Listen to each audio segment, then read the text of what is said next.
टिहरी गढ़वाल में सीएम धामी का road show, BJP उम्मीदवार के समर्थन में मांगे वोट। पुरोला गांव में बड़ी संख्या में जुटे समर्थक।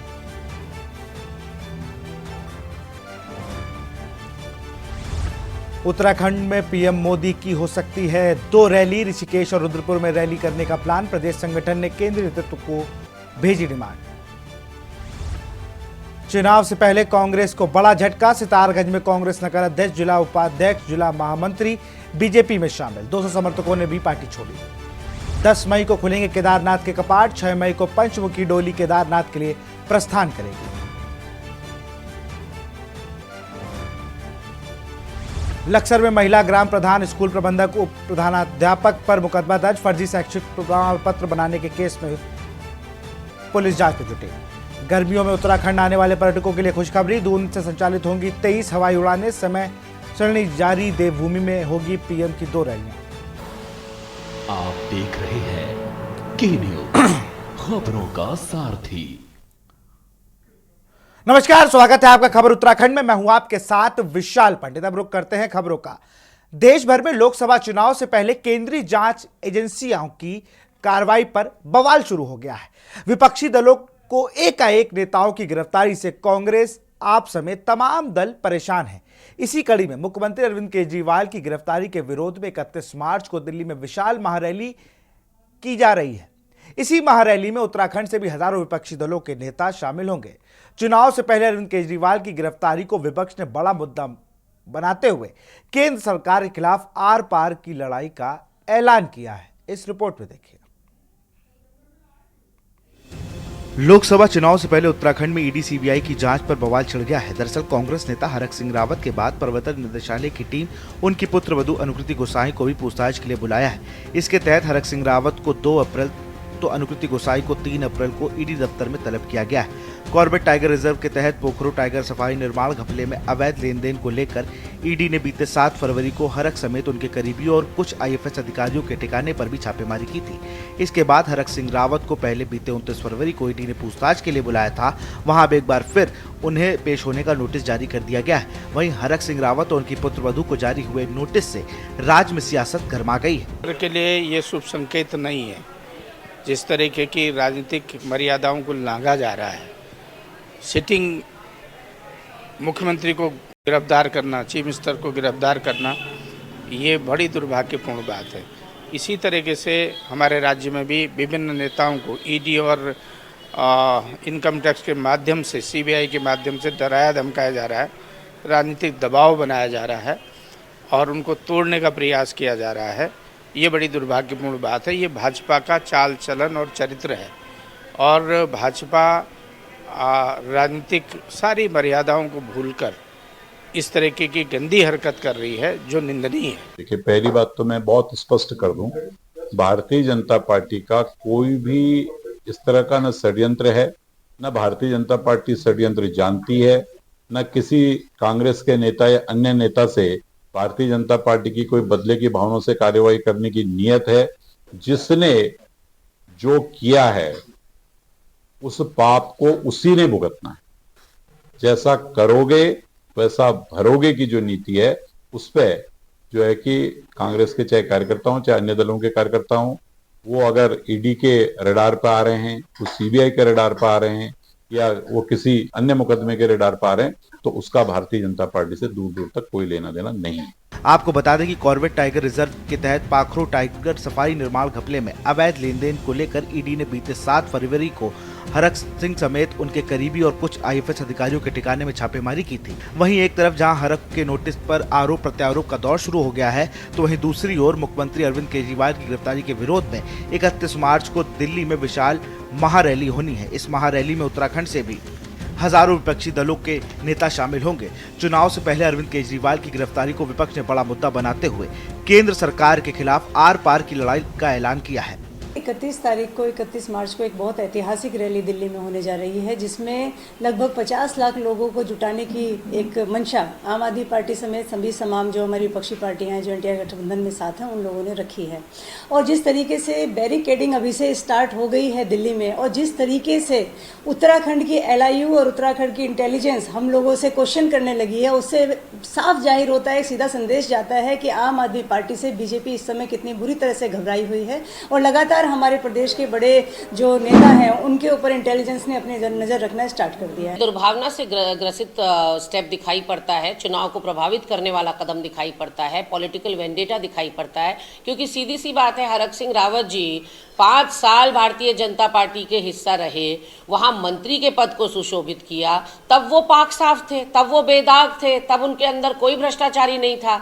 आज जब वो कांग्रेस में शामिल हो गए तो उन पर भी, उनकी बहू पर भी इतने उत्पीड़नात्मक कार्रवाई की जा रही है। और अब किसी को ये साबित करने की कोशिश नहीं करनी चाहिए कि केंद्रीय एजेंसियों का दुरुपयोग हो रहा है। ये तो पाक साफ हो गया, ये तो पूरे देश की जनता के सामने अब ये सत्य उजागर हो चुका है कि विपक्षी दलों को प्रताड़ित करने के लिए, उनका उत्पीड़न करने के लिए लगातार ED, CBI और इनकम टैक्स का दुरुपयोग हो रहा है। और एन चुनाव के वक्त ये समन भेजा जाना तो निश्चित रूप से चुनाव को प्रभावित करने वाला एक दुर्भावना से ग्रसित कदम दिखाई पड़ता है। कुल मिलाकर चुनाव से पहले देश और प्रदेश में केंद्रीय जांच एजेंसियों की कार्रवाई पर बवाल शुरू हो गया है। वहीं विपक्षी दलों को एक के बाद एक नेताओं की गिरफ्तारी से कांग्रेस आप समेत तमाम दल परेशान हैं। हालांकि विपक्ष ने भी अब सरकार से आर पार की लड़ाई का ऐलान कर दिया है। सवाल यह है कि आखिर 5 एजेंसियों के दायरे में विपक्षी दल के नेता ही क्यों आ रहे हैं। Uttarakhand desk report.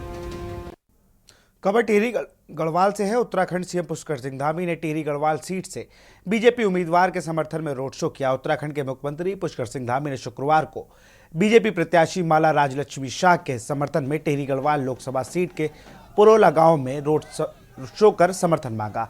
माला राजलक्ष्मी शाह 2012 के लोकसभा उपचुनाव के बाद से इस सीट से जीतती आ रही हैं। कांग्रेस ने माला राजलक्ष्मी के खिलाफ जोश सिंह गुंसेला को मैदान में उतारा है।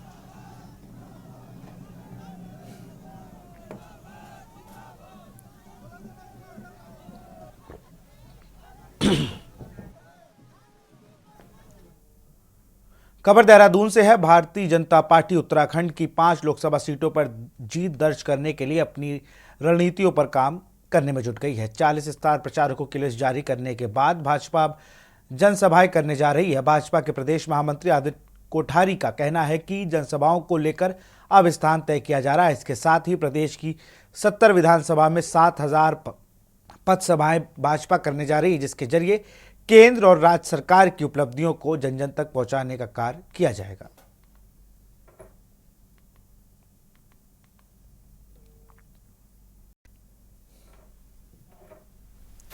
हमने उसके भी स्थान हमने 3-4 तय किए हैं। जैसे हरिद्वार लोकसभा के भी 3-4 स्थान हैं, टिहरी लोकसभा के भी 4-5 स्थान हमने तय किए हैं।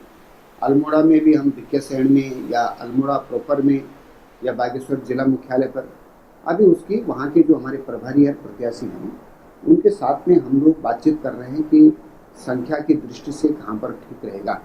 और वर्तमान में हमारे प्रदेश के मुख्यमंत्री जी की भी विधानसभा स्तर पर जनसभाएं चल रही हैं। और उसके बाद एक बहुत बड़ा पथ सभाओं का, नुक्कड़ सभाओं का नेटवर्क हमारा उत्तराखंड में 1 तारीख से प्रारंभ हो रहा है। उत्तराखंड लोकसभा चुनाव में चुनाव आयोग से नामांकन पत्रों की जांच के बाद 7 नामांकन निरस्त हो गए हैं, जिसके बाद अब कुल 56 प्रत्याशी चुनावी मैदान में रह गए हैं। बता दें कि उत्तराखंड की 5 लोकसभा सीटों पर 56 प्रत्याशी ही चुनावी मुकाबले में रह गए हैं। नामांकन पत्रों की जांच के बाद हरिद्वार में 7 प्रत्याशियों की उम्मीदवारी निरस्त हो गई है। बाकी सभी सीटों पर नामांकन सही पाए गए हैं। 30 मार्च को नाम वापसी के बाद अंतिम संख्या स्पष्ट हो पाएगी। वहीं अपर मुख्य निर्वाचन अधिकारी विजय कुमार जोगदंड ने हरिद्वार से 21 में से 7 प्रत्याशियों को नामांकन पत्र निरस्त होने के बाद 14 प्रत्याशियों को चुनावी मैदान में उतारा है। टिहरी सीट पर 11, गढ़वाल सीट पर 13, हरिद्वार में 14, नैनीताल में 10 और अल्मोड़ा सीट पर 8 प्रत्याशी चुनावी मैदान में हैं। 3 बजे तक समीक्षा का प्रक्रिया पूर्ण किया गया है सभी रिटर्निंग ऑफिसर्स के द्वारा, और जो सूचना अभी तक प्राप्त हुआ है उसके आधार पर टिहरी में 11 वैलिड नॉमिनेशंस पाए गए हैं। गढ़वाल पार्लियामेंट्री कॉन्स्टिट्यूंसी में 13 वैलिड नॉमिनेशंस पाए गए हैं। अल्मोड़ा में 8 नॉमिनेशंस वैलिड पाए गए हैं। नैनीताल उल्लासनगर सीट पर 10 नॉमिनेशंस वैलिड पाए गए हैं और हरिद्वार में 14 नॉमिनेशंस वैलिड पाए गए हैं। हरिद्वार संसदीय क्षेत्र के अंतर्गत 7 नॉमिनेशन पत्र को खारिज किया गया है। टेक्निकल 14 नहीं, हरिद्वार का 14 वैलिड पाया गया है। नैनीताल में 10 पाए गए।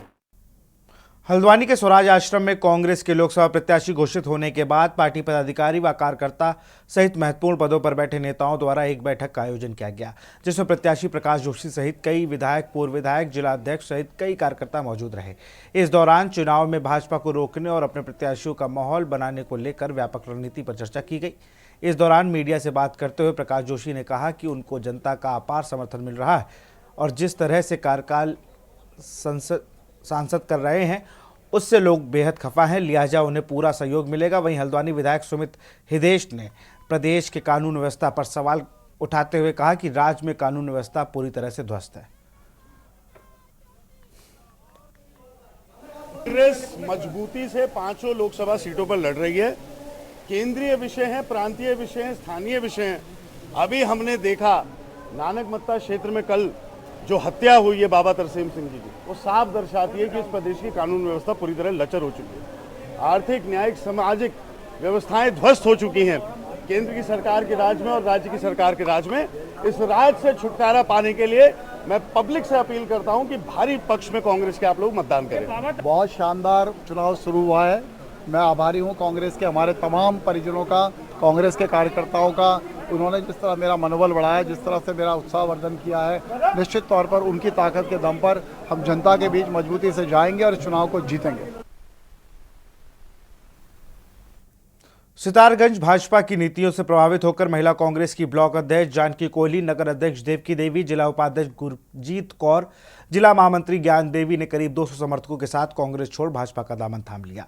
कैबिनेट मंत्री सौरभ बहुगुणा ने उनका भव्य स्वागत किया। इसके साथ ही भाजपा में आने पर पार्टी में सम्मान दिलाए जाने का आश्वासन दिया। शुक्रवार को कैबिनेट मंत्री सौरभ बहुगुणा के आवास पर कैबिनेट मंत्री सौरभ बहुगुणा ने कहा कि कांग्रेस में कार्यकर्ताओं को सम्मान नहीं मिलता है, जबकि भाजपा में कार्यकर्ताओं को पार्टी की रीढ़ मानकर आगे बढ़ाया जाता है।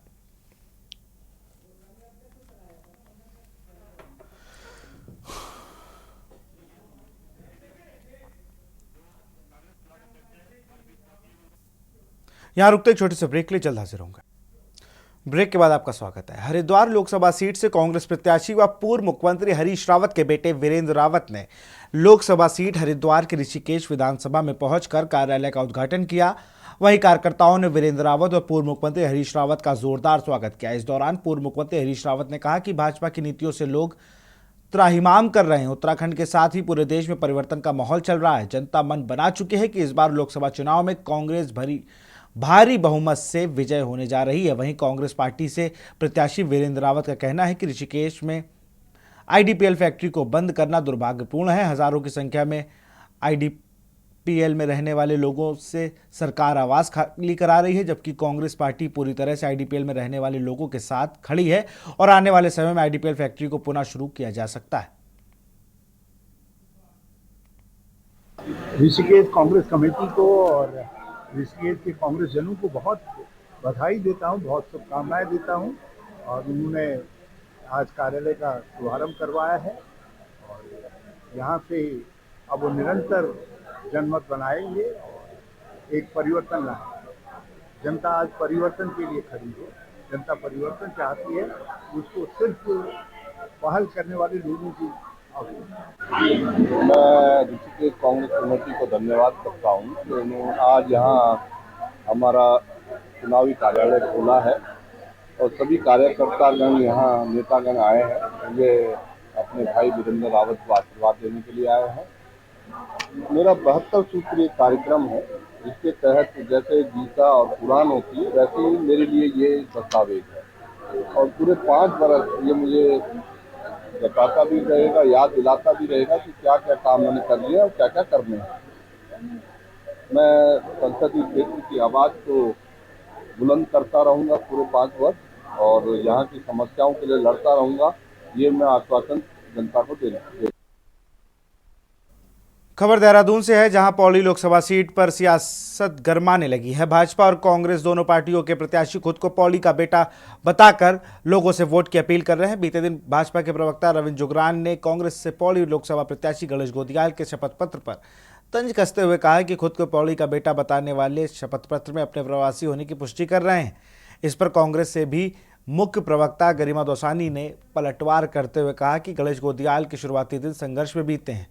उन्होंने कहा कि हालांकि वह प्रवासी जरूर हैं, लेकिन उत्तराखंड गठन के बाद वह अपनी संसदीय क्षेत्र में 2 बार के विधायक हैं और बीकेटीसी के अध्यक्ष भी रह चुके हैं। साथ ही उन्होंने कहा कि पलायन उन्होंने मजबूरी में किया, लेकिन राज गठन के बाद यहाँ के लोगों के बीच रह रहे हैं और उनके बीच काम किया है।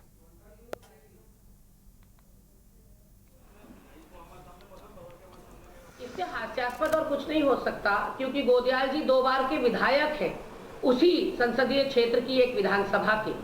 तो जब से उत्तराखंड का गठन हुआ तब से मुझे नहीं याद पड़ता कि गोदियाल जी ने कभी बीकेटीसी के अध्यक्ष के रूप में, कभी कांग्रेस के विधायक के रूप में अपनी सेवाएं उत्तराखंड को ना दी हो। जब आदमी पलायन मजबूरी में करता है, और गोदियाल जी ने केले तक बेचे हैं बंबई के अंदर, और ये बात है जब वो 20-22 साल के रहे होंगे। आज उत्तराखंड गठन के बाद उन्होंने बॉम्बे का रुख कभी नहीं किया और हमेशा उत्तराखंड में जनता के बीच के आदमी वो बनकर रहे। अपनी सारी कमाई से राठ महाविद्यालय उन्होंने लगा दिया, सारी कमाई अपनी महाविद्यालय में लगा दी और शिक्षा उस पिछड़े क्षेत्र के बच्चों को देने का काम किया। तो गोदियाल जी के काम तो अनगिनत है। भारतीय जनता पार्टी तो गोदियाल जी को टच भी ना करे पलायन के मामले में, तो बेटर रहेगा।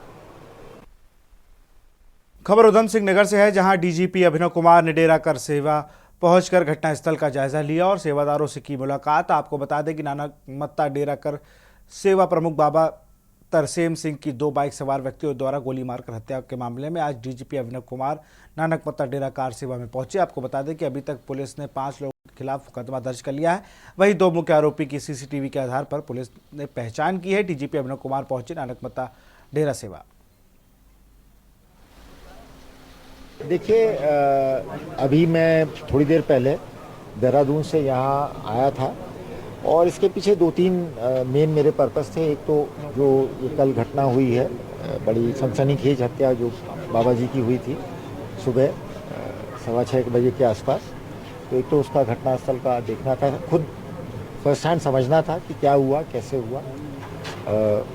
साथ ही साथ यहाँ जो डेरा है, जो संगत के लोग जहाँ आए हुए हैं, उनके साथ मिलके अपनी तरफ से भी अफसोस जताना था, हमदर्दी जतानी थी और उनको ये विश्वास दिलाना था कि ये बहुत बड़ी घटना है, हम सब के लिए बड़े दुख की घटना है, बड़े चिंता की घटना है। खबर हल्द्वानी से है। नेता प्रतिपक्ष यशपाल आर ने नानक मत्ता में डेरा प्रमुख की हत्या पर सरकार की कानून व्यवस्था पर सवाल उठाते हुए कहा कि राज्य में कानून व्यवस्था पूरी तरह से ध्वस्त हो गई है, बदमाश बेखौफ घूम रहे हैं। यही नहीं, नानक मत्ता के डेरा प्रमुख बाबा तरसेम सिंह की हत्या के बाद सरकार और कानून व्यवस्था पर कई सवाल खड़े हो रहे हैं। नेता प्रतिपक्ष यशपाल आर ने कहा कि बाबा तारसेम खुद अपनी जान को खतरा बताते सुरक्षा की मांग की थी, उसके बावजूद भी उन्हें सुरक्षा क्यों नहीं दी गई। बेखौफ बदमाश उन्हें सरेआम गोली मारकर फरार हो गए और पुलिस अब तक उन्हें नहीं पकड़ पाई।